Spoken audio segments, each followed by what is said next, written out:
college basketball, March Madness is selection Sunday is this Sunday, and there's news about Cooper Flagg. Yeah. And it's not good news. No.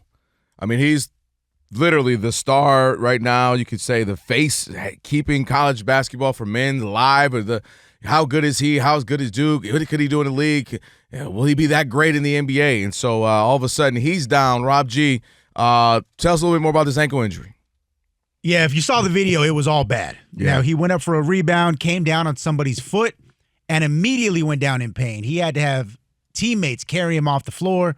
He gets to the sideline. He's immediately put in a wheelchair. Mm-hmm. They wheel him to the back. If you saw the video and the still shot of his ankle, it looked like a grapefruit. I mean, it is swollen immediately.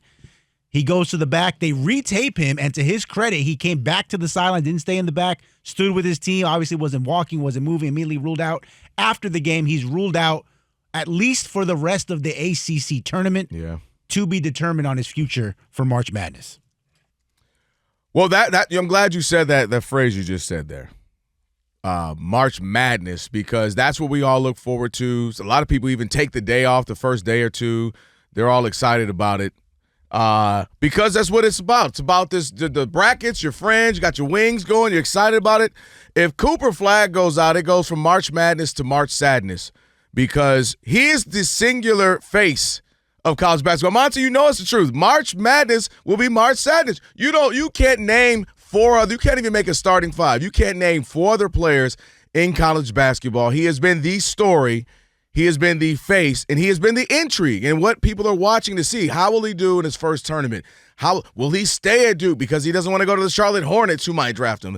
Will he ball out and be a Carmelo Anthony type? Go through your freshman year, be the star, win a championship.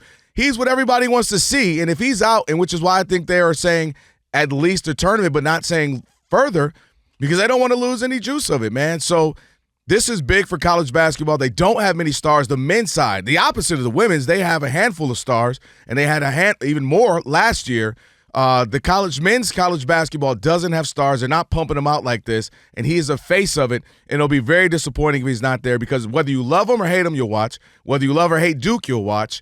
And it's still an American pastime, March Madness. We'll watch it, but that buzz, that intrigue, I think, will be down some without him, Rob. Yeah, I don't buy into that. I think he is the guy people want to watch and are, looking at Duke or whatever as always. But March Madness is bigger than that.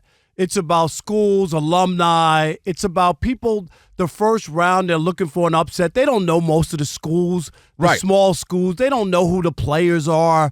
People, if they give you a bracket, they're going by the color of their uniform or what their mascot is. They don't know we don't know most of the guys here. It's not like the old days where guys played 3 or 4 years. Sure, we know who he is, but the tournament's not going to go away or people aren't going to watch. They haven't been watching for years because the best players aren't in college basketball.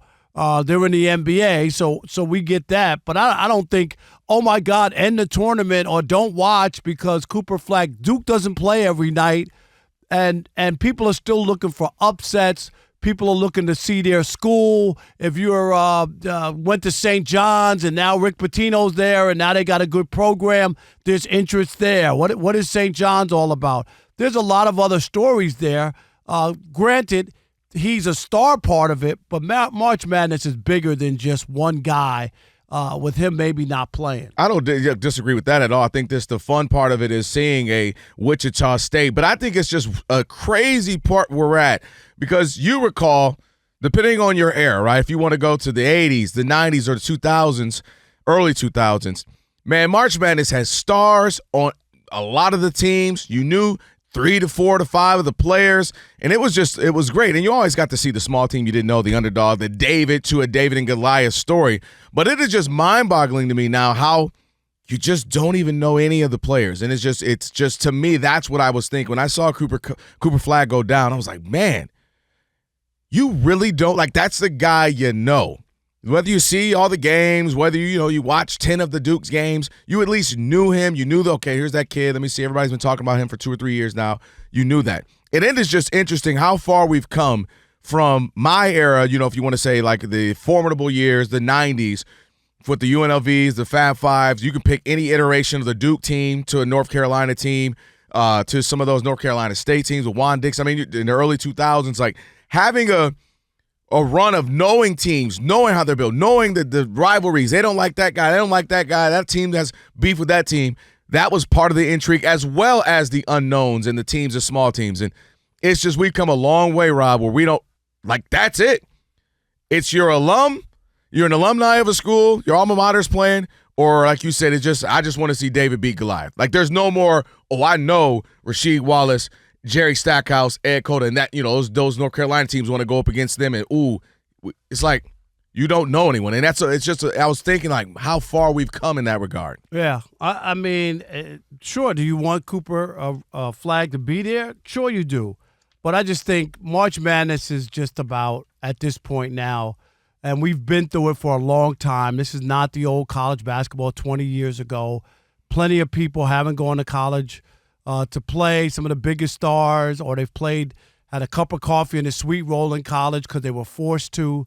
So I just think people are like about faceless, nameless players, but they're looking at uniforms in my alma mater and my school.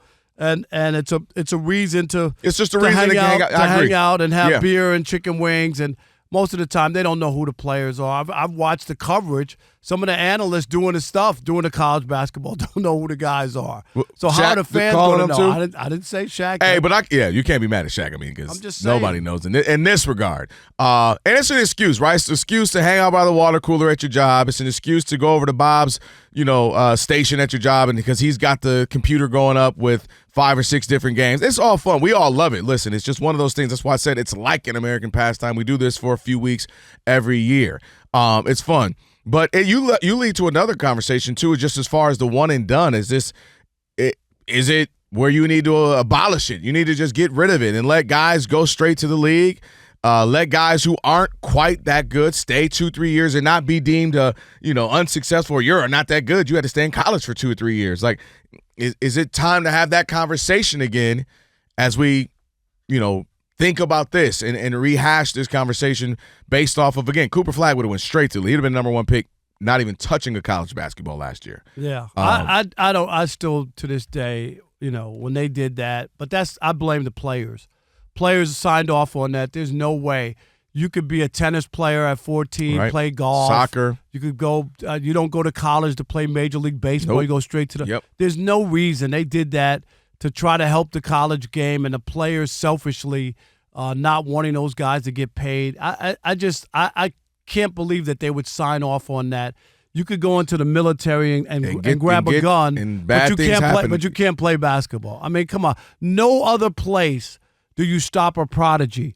You don't stop if a 14-year-old girl can play at Carnegie Hall. You don't go, oh, no, you can't play here. You're 14. You're not 19. Yeah, or whatever. I mean, it's ridiculous. And that the idea that the union signed off, that was one of the worst things. I talk about the NFL Players Union. That was one of the worst moves by the NBA Players Association. Just a terrible, terrible move, and it didn't need to happen. And it's not – I mean, football – you could argue, okay, they're not big enough, they're not strong enough. You could argue that, and I think most people will go, it kind of makes sense.